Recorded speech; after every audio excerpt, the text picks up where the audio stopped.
আরম্ভ করছি আমার প্রতিবেদন, যাকে আমি কাছে থেকে দেখেছি।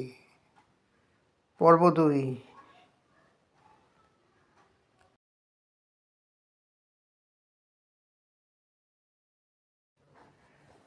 তবলাবাদক জাকির হোসেন প্রয়াত। আমি অত্যন্ত মর্মাহত। কলকাতা দূরদর্শনে ওনার তবলা পরিবেশন উপভোগ করেছি অনেকবার।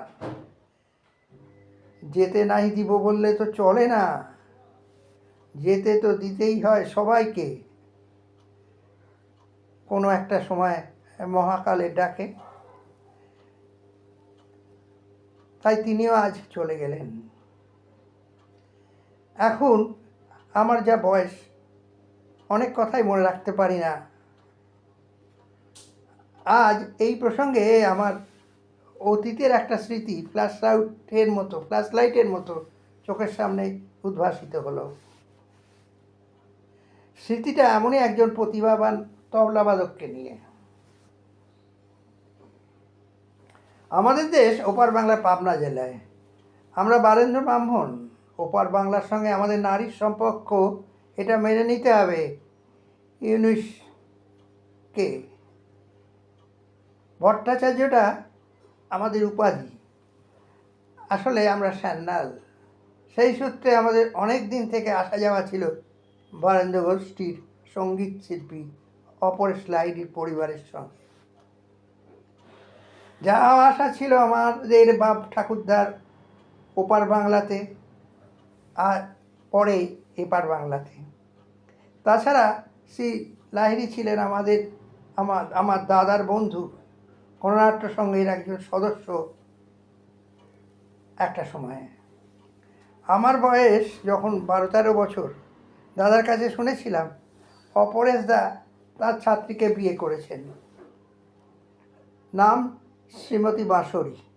উনি আবার কোনো একটা সূত্রে আমাদের পাশের বাড়ি, যেটা আমার ছোটো কাকিমার বাপের বাড়ি, তাদের আত্মীয়। সালটা হবে 1958। তার আগে আমি অনেক ছায়াছবিতে অভিনয় করেছি শিশু ও কিশোর চরিত্রে। সেই সূত্রে অপরেশদার সঙ্গে অনেক আগেই আমার আলাপ ছিল। একদিন অপরেশদা দাদার আমন্ত্রণে সপরিবারে আমাদের বাড়ি চলে এলো। বাবার সঙ্গে দেখা করতেও এলো। সঙ্গে তাদের বছর 6 ছেলে, দেখতে বেশ মোটাসোটা, হাসি খুশি। ওদের ছেলের নাম বাপ্পি নয়। ওই বয়সে এই ছোট্ট ছেলেরা তবলা বাজায়, তবলার লহরা করে ধ্রুপদী সঙ্গীতের অনুষ্ঠানে, বিভিন্ন কনফারেন্সে। সে কথা শুনে আমি তো হতবাক। ওরা সপরিবারে পাশের বাড়ি কাকিমার বাড়ি, এই বাপের বাড়ি থেকে ঘুরে এসে আমাদের বাবা মার সঙ্গে কিছুক্ষণ কথা বলার পর দাদার সঙ্গে গল্প গুজব করতে আরম্ভ করলো। খাওয়া দাওয়ারও ব্যবস্থা ছিল। অনেকক্ষণ ওরা ছিল আমাদের বাড়িতে। শুনেছিলাম বাপি নাকি গানও গায়, ফোক সং খুবই ভালো গায় শুনেছি। আমার বেশ মনে আছে লালন ফকিরের একটা গানও গেয়েছিল অত ছোট বয়সে। এরপর থেকে ওর ফাংশানে আমি যেতাম, শুনতাম ওর তবলা লহরা। আমি জলসা অনেক শুনেছি কলেজ জীবনে, রাত জেগে। হেমন্ত মুখোপাধ্যায়, শ্যামল মিত্র, তরুণ বন্দ্যোপাধ্যায়, ধনঞ্জয় ভট্টাচার্য প্রভৃতির গান। আর থাকতো মিন্টু দাশগুপ্তের প্যারোডি। এদের গান আমি অনেক শুনেছি রাত জেগে। ও অর্থাৎ বাপি বাড়ি আসার পর থেকে ওর প্রোগ্রামও অনেক শুনেছি ধ্রুপদী সঙ্গীতের অনুষ্ঠানে, যেখানে আগে আমি যেতাম না বা শুনতাম না। তবে ওর গুণগ্রাহী সেই সময় অনেক কম ছিল, বিংশ শতাব্দীর 60 দশক পর্যন্ত। এটা ঠিক, ধ্রুপদী সঙ্গীতের অনুষ্ঠানে শ্রোতা কম হয়, কিন্তু তারা হয় সমজদার শ্রোতা, উচ্চমানের শ্রোতা, আমাদের মতো নয়। ও যে এত প্রতিভাবান সেটা অনেকেই উপলব্ধি করতে পারেনি সেই সময়, আমিও পারিনি।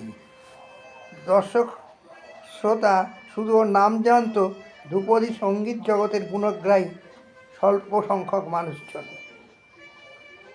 তবে সবাই জানতো তবলায় শান্তাপ্রসাদের প্রিয় ছাত্র ছিল ও। ওর জীবনে চেষ্টা ছিল বাংলা ফিল্ম শিল্প জগতে গান বাজনা বিভাগে নিজেকে প্রতিষ্ঠিত করা। সেই চেষ্টায় চালিয়ে যাচ্ছিল। বম্বের স্টার গায়ক কিশোর কুমার ছিলেন সম্পর্কে ওর মামা।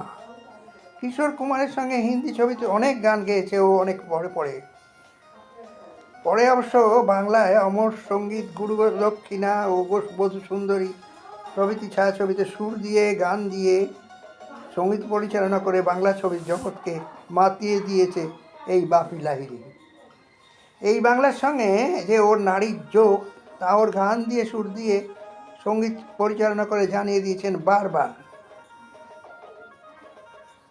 ও বোম্বে যাওয়ার পর ওর সঙ্গে যোগাযোগটা আমাদের খুব কমই হয়েছে। তবে ওর বাবা মা যখনই কলকাতায় আসতো, দাদার সঙ্গে দেখা করত, টলিউডে যাতায়াত করত সেই সময়। এরপর থেকে ওর ফাংশানে আমি যেতাম, শুনতাম ওর তবলা লহরা। আমি জলসা অনেক শুনেছি কলেজ জীবনে, রাত জেগে হেমন্ত মুখোপাধ্যায়, শ্যামল মিত্র, তরুণ বন্দ্যোপাধ্যায়, ধনঞ্জয় ভট্টাচার্য প্রভৃতির গান। আর থাকতো মিন্টু দাশগুপ্তের প্যারোডি। এদের গান আমি অনেক শুনেছি রাত জেগে।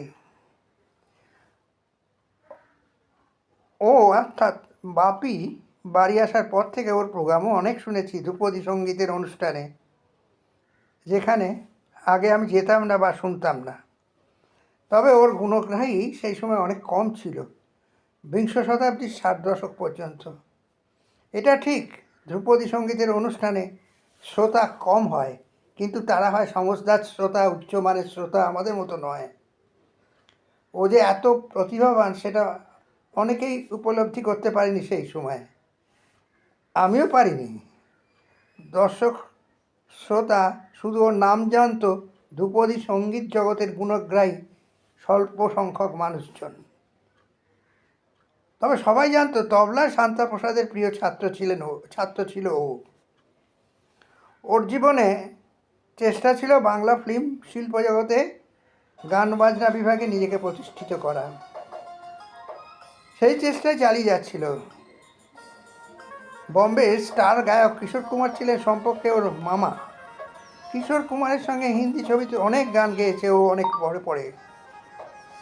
পরে অবশ্য বাংলায় অমর সঙ্গীত, গুরু দক্ষিণা ও বধূ সুন্দরী প্রভৃতি ছায়াছবিতে সুর দিয়ে, গান দিয়ে, সঙ্গীত পরিচালনা করে বাংলা ছবির জগৎকে মাতিয়ে দিয়েছে এই বাপি লাহিড়ী। এই বাংলার সঙ্গে যে ওর নারীর যোগ, তা ওর গান দিয়ে, সুর দিয়ে, সঙ্গীত পরিচালনা করে জানিয়ে দিয়েছেন বারবার। ও বোম্বে যাওয়ার পর ওর সঙ্গে যোগাযোগটা আমাদের খুব কমই হয়েছে। তবে ওর বাবা মা যখনই কলকাতায় আসতো, দাদার সঙ্গে দেখা করত, টলিউডে যাতায়াত করত সেই সময়। ওর গাওয়া আধুনিক গান আমার এখনও ভালো লাগে। ওর গাওয়া গানটা আমার ভালো লাগে জনক রোডের রাধুবাবুর চা আর বাগবাজারের তেলে ভাজা আমাকে ভীষণভাবে প্রভাবিত করেছিল। তার কারণ আশুরাস কলেজে ইন্টারমিডিয়েটে আমি যখন ভর্তি হয়েছিলাম 1959 সালে, তখন কলেজের অফ ক্লাসে হেঁটে চলে যেতাম লেক মার্কেটের ধারে অধুনা লেক মলের পাশে রাজুবাবু চায়ের দোকানে দার্জিলিং চা খেতে বন্ধুবান্ধবের সঙ্গে। আর আমার জ্যাঠার বাড়ি ছিল বাগবাজারে রাজবল্লভ পাড়ায়, মনিন্দ্র কলেজের আশেপাশে। প্রায় প্রতি রবিবারেই বাবা আমাকে আর ছোট ভাইকে নিয়ে ট্রামে করে শ্যামবাজারে নিয়ে যেত। সেখান থেকে একটু হেঁটে চলে যেতাম জ্যাঠার বাড়ি। খেতাম বেশ কয়েকটা তেলে ভাজা। সেই সময় কোনো একটা পুজোর বছরে কালো কালো রেকর্ডে আর ক্যাসেটে বেরোনো বাপি গানগুলো আমার অতীতের স্মৃতিকে ধূসর হলেও চোখের সামনে এনে দেয়। এই অস্মৃতির অতিক্রম করে বৃদ্ধ বয়সে সেই সব ওর ছোটোবেলার 5 বছর বয়সের লালন ফকিরের পল্লীগীতি শুনেছিলাম। ওর গলায় সেই দিনটার কথা মনে করে দিয়ে দেয়। ওর হিন্দি ছায়াছবিতে শোনা সেই গান বোম্বাই সে আয়া মেরা দোস্ত, দোস্ত কো সেলাম করো।